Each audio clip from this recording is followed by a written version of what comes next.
அப்பெல்லாம் அழுத்தமே இதை கொடுக்க ஆரம்பிக்கல. இப்பதான் அழுத்தம் கொடுக்க ஆரம்பிச்சிருக்காங்க. சிபிஐ என்கொயரி சரி, படம் பிரச்சனை என்ன நடக்குது உங்களுக்கே தெரியும். இவ்வளவு அழுத்தங்களுக்கு பிறகும் என்ன கூட்டணி குறித்து மதவாத கட்சியோடு கூட்டணி இல்லை என்று தெளிவாக சொல்லியிருக்கார்.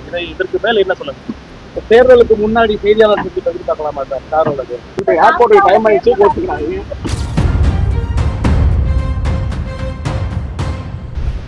நம்ம மதுரையில பாத்தீங்கன்னா இந்த தமிழகத்திற்கு பெருகி வரும் ஆதரவு உண்மையிலேயே மிகவும் மகிழ்ச்சியாக இருக்கிறது. கண்டிப்பாக மதுரை மட்டுமல்ல, தமிழகத்தின் அனைத்து மாவட்டங்கள், அனைத்து தொகுதிகளில் தமிழக வெற்றி கழகம் பெரும்பாலும் வெற்றி பெற்று ஆட்சி ஆதரவு பெற்று ஆரம்பத்துல இருந்து அதிகாரத்துல பங்கு, ஆட்சியில பங்கு எவ்வளவோ விஷயங்களை பெற்று உறுப்பினீங்க. இருந்து வரைக்கும் யாருமே இல்லை.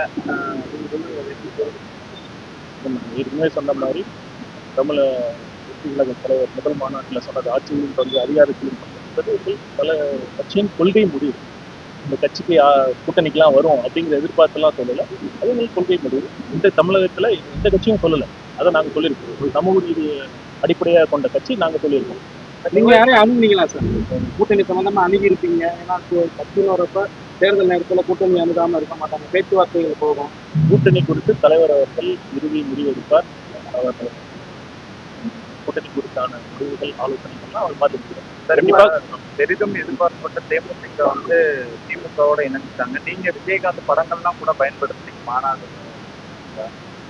ஏன் எடுத்தாங்க?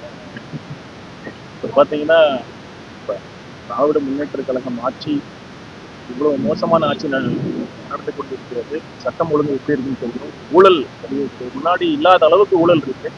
குடும்ப ஆட்சி பார்த்தீங்கன்னா தமிழகத்தில் இளைஞர்கள் வேற யாருமே கட்சியில போய் சேர்ந்தாலும் எந்த பதவியும் கிடைக்காது. ஒரு குறிப்பிட்ட குடும்பத்துக்கு மட்டுமே பதவி எல்லாம் கிடைக்கக்கூடிய ஆட்சி நடந்துருக்கு. பெண்களுக்கு பாதுகாப்பு இல்லை. இந்த மாதிரி ஒரு மக்கள் கடும் கோபத்தில் இருக்கும் ஒரு திமுகவோட கேப்டன் அவர்களின் கட்சி சேர்ந்திருப்பது அவர்கள் முடிவு.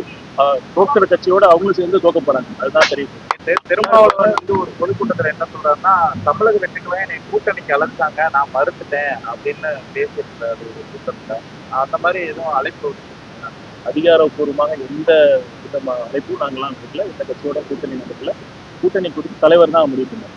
சார், மாற்றுன்னு சொல்றீங்க. திமுக, அதிமுக ரெண்டு கட்சியோட தான் கூட்டணி இருக்கு. எல்லா கட்சியும் கூப்பிடுறாங்க. மாற்றுன்னு சொல்லி வந்தாலும் உங்களோட வருக யாருமே விருப்பப்படுத்தையோ அப்படின்ற மாதிரி சொல்ல முடியாது. மக்கள் இப்ப பாருங்க, தமிழகத்தின் பல்வேறு பகுதிகளுக்கு போயிட்டு வந்து தான் இருக்கேன். 90% மக்கள் ஒரு மாற்றம் வேணும்னு எதிர்பார்ப்பாங்க. கட்சிக்காரங்க வந்து அவங்க அப்படிதான் இருப்பாங்க, இந்த கட்சி கூட சேரணும் அப்படின்னு நினைப்பாங்க. பட் பொதுமக்கள் 50 வருடங்களுக்கு மேலாக 2 கட்சிகளுக்கு மாற்றி மாற்றி ஓட்டு போட்டு ஒரு மாற்றம் வராதான்னு ஏங்கி கொண்டுதான் இருக்காங்க.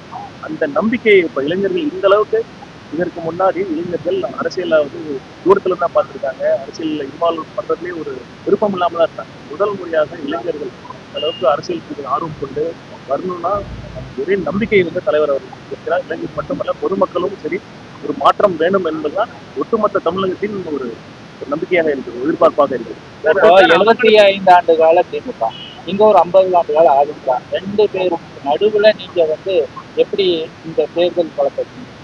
இப்ப நீங்க திமுக கூட்டணி குறித்து சொன்னீங்க. திமுக கூட்டணி பேச்சுவார்த்தை குழு 22 தானே அறிவிப்பான்னு சொன்னாங்க. திடீர்னு தேமுதிக எப்படி உள்ள வந்து கண்டிப்பாக இது திமுகவின் பயத்தை தான் காட்டுது.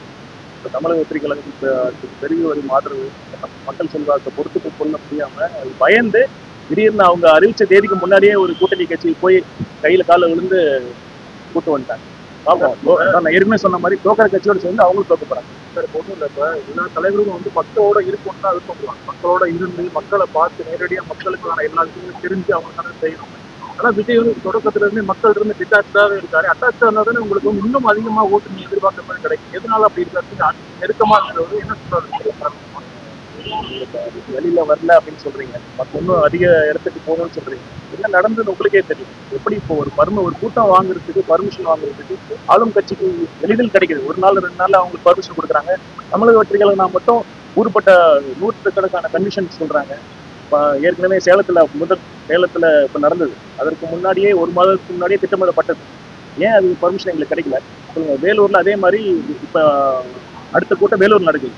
இப்பதான் நாங்க திட்டமிட்டோமா? இதுவும் ஒரு 2-3 வாரங்களுக்கு முன்னாடி நாங்க திட்டமிட்டோம். எங்களுக்கு தொடர்ந்து இதே மாதிரி ஒரு எங்களுக்கு அனுமதி எந்தெந்த விதத்துல அனுமதி மறுக்கப்படணுமோ அந்த விதத்துல அவங்க ஆளுங்கட்சி பண்ணிட்டு தான் இருக்காங்க. இதுக்கு என்னதான் சார் முடியல? இது அனுமதி மறுக்கப்படுது பண்றாங்க, எவ்வளவு கட்டுப்பாடுகள் விடுத்தாலும் நீங்க வந்து நமக்கு இழப்புகளை தவிர்க்க முடியாம ஒரு நாலஞ்சு உயிரிழப்பு அது பாத்தீங்கன்னா சொல்ல முடியாது சார். ஏன்னா உங்களோட நேரம், உங்களோட ஏற்பாடுகள், அவங்களுக்கான போதிய பாதுகாப்பு, உங்களுக்கு ஒரு ஷேர் போல மக்கள் அமைச்சர் நிறைய காரணங்களை சொல்றாங்க.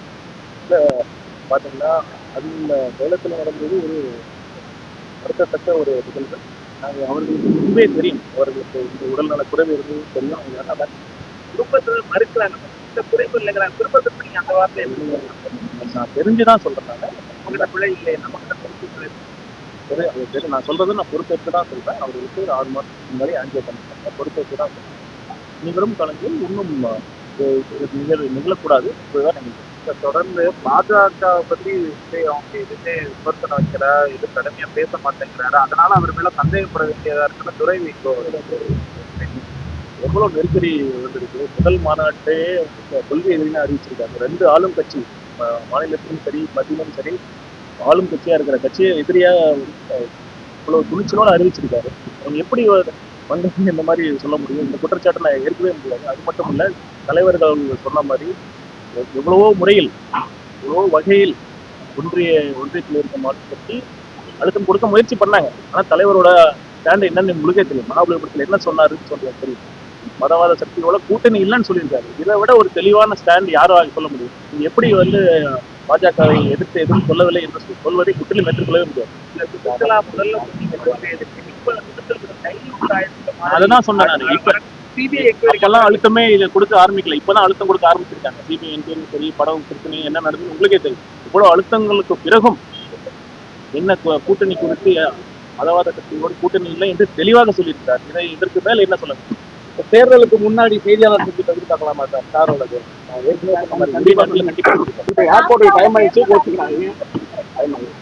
உரிய நேரத்தில் அதுக்கான ப்ரிப்பரேஷன்ஸ் போயிட்டு தான் இருக்கு. தலைவர் அவர்கள் நேரடியான பார்த்துக்கிட்டு இருக்காரு, கேட்டுட்டு இருக்காரு என்னென்ன இந்த மாதிரி அவரோட நேரடி உத்தரவின் பேரில் தேர்தல் அறிக்கை தயாராகி கொண்டிருக்கிறது. கண்டிப்பாக ஒரு சிறப்பான தேர்தல் அறிக்கையில இலவசங்கள் பல முறையை சொல்லியிருக்கணும். அது இலவசங்கள் சொல்றது தவறு. ஒரு மக்களால் தேர்ந்தெடுக்கப்பட்ட அரசின் கடமை என்னன்னா, விளிம்புநிலை மக்கள், அனைத்து தரப்பட்ட மக்களுக்கும் தேவையானது செய்வதுதான் கடமை. கண்டிப்பாக தேர்தல் அறிக்கை ஒரு சிறப்பான ஒரு தேர்தல் அறிக்கையாக வரும். கரெக்டான